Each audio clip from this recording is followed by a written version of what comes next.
Assalamualaikum warahmatullahi wabarakatuh. Alhamdulillahirrabbilalamin wa bihi nasta'inu ala umuri dunya waddin wa ala alihi washabihi ajmain amma ba'du. Sobat Hit semuanya, apa kabar? Mudah-mudahan senantiasa ada dalam lindungan Allah Subhanahu wa taala.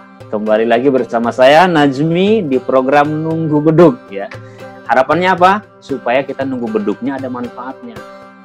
Nggak cuma nonton, hahihi, atau diem-dieman dengan gadgetnya masing-masing.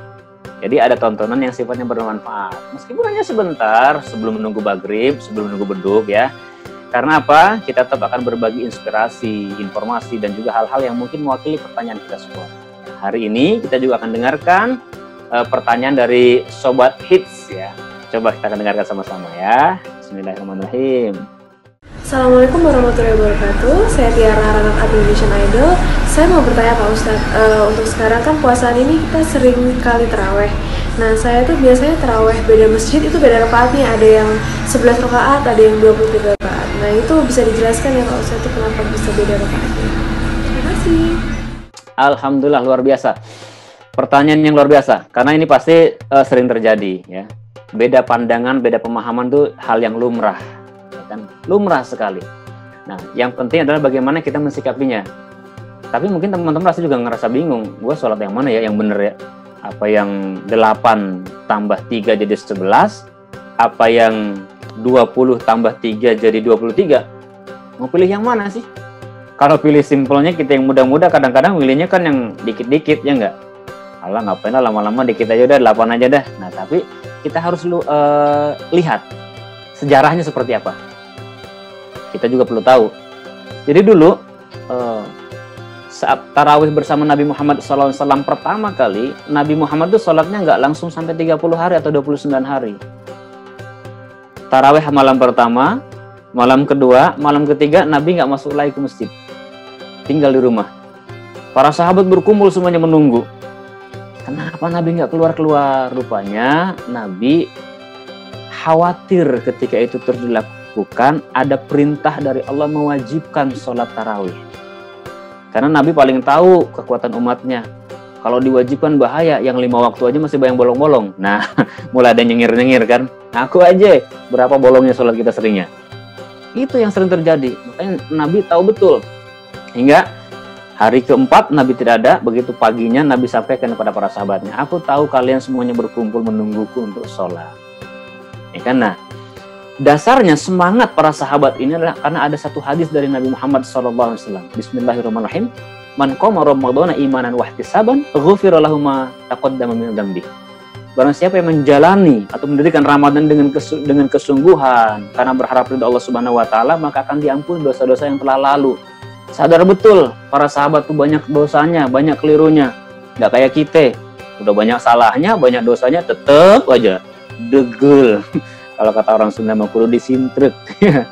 Nah, ini yang terjadi.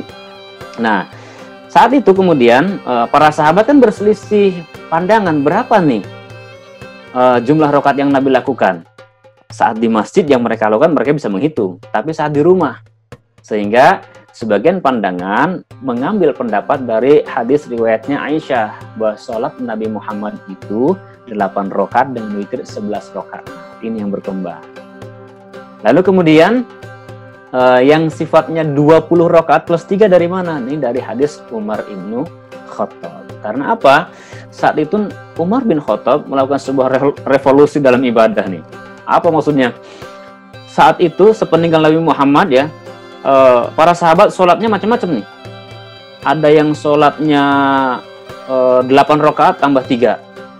Ada yang sholatnya 20 tambah 3. Ada juga yang sholatnya 36 rakaat tambah witir. Ini berkembang pandangannya ya. Kalau dalam pandangan Imam Hanafi, Syafi'i, Hambali itu mayoritas berpandangan 20 rakaat.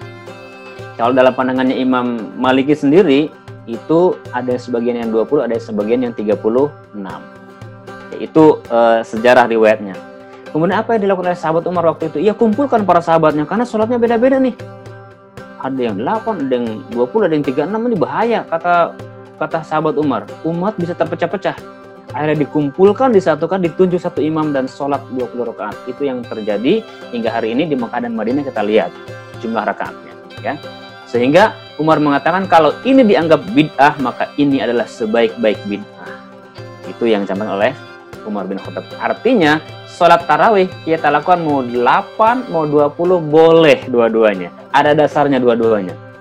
Nah, lantas gimana nih kalau sholatnya mendingan yang lama apa yang cepet?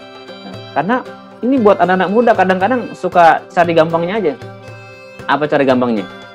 Teman kita mau sholat ke masjid, mau sholat dipanggil, mau kemana cuy? Sholat mana? Tarawih masjid. Ngapain di masjid? Musola pojok aja. Emang kenapa musola pojok? Di musola pojok imamnya ekspres, jengkel sepulang. Nah, ini jadi masalah. Kadang-kadang kita suka jadi setan buat teman kita, ngajak untuk yang seperti itu. Nah, kembalikan kepada rukun sholat.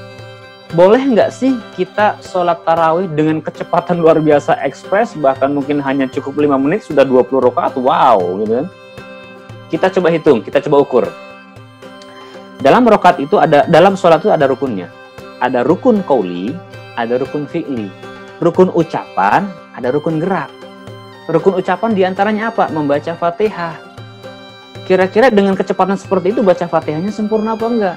Kalau enggak sempurna bisa rusak nih rukun qaulinya. Termasuk gerakannya. Rukun gerakan itu harus bisa dibedakan. Ada tumakninah antara berdiri, ruku, berdiri lagi, sujud, itu harus ada pembedanya. Nggak bisa kita, langsung begini aja, nggak bisa. Itu rusak rukun daripada sholatnya. Sehingga kalau sudah seperti itu maka fasad, rusak nilai sholatnya. Ya, tapi juga kita jangan menghakimi orang yang mungkin agak lebih cepat dengan kita. Ya, beda ya antara ekspres dengan mungkin standar agak lebih cepat saja. Rukunnya terpenuhi.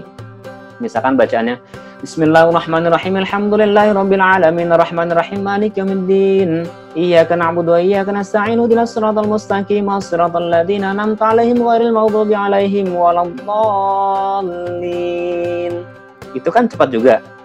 Tapi terdengar dengan jelas, dan setelah itu baca ayat dengan jelas, ada pembeda, itu masih bisa kita terima.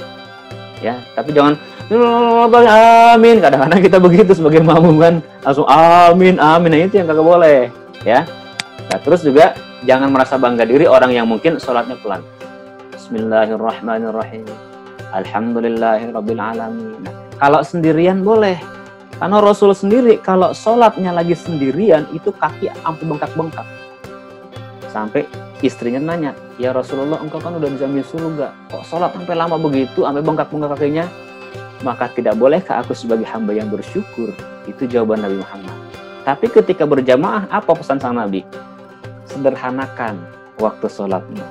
Karena boleh jadi di belakang kita ada yang tua renta, udah nggak tahan lagi, misalkan berdirinya terlalu lama, atau ada seorang ibu yang mungkin anaknya sudah menangis dan lain sebagainya. Jadi diringankan, bahkan bacaan ayatnya pun jangan yang panjang-panjang ketika kita berjamaah, ya. Nah, perkala sholat tarawih ini nggak usah khawatir, ya. Nggak usah khawatirnya kenapa? Jika mungkin kita di lingkungan sekitar hanya menemukan orang yang cepat sholatnya, kita nggak bisa ngikutin, kita bisa juga sholat sendiri. Sholat tarawih itu waktunya dari semenjak ba'da sholat isya sampai sebelum waktu subuh, itu panjang. Bisa kita laksanakan sendiri bersama keluarga, apalagi kondisi hari ini dan saat ini ada dorongan dari fatwa ulama dan juga pemerintah untuk mengerjakan sholat tarawih di rumah. Ya, jaga kesehatan, jaga iman. Mudah-mudahan tadi bisa menjawab pertanyaan kita semuanya. Stay di rumah atau di rumah aja, tapi tetap beribadah kepada Allah Subhanahu wa Ta'ala. Assalamualaikum warahmatullahi wabarakatuh.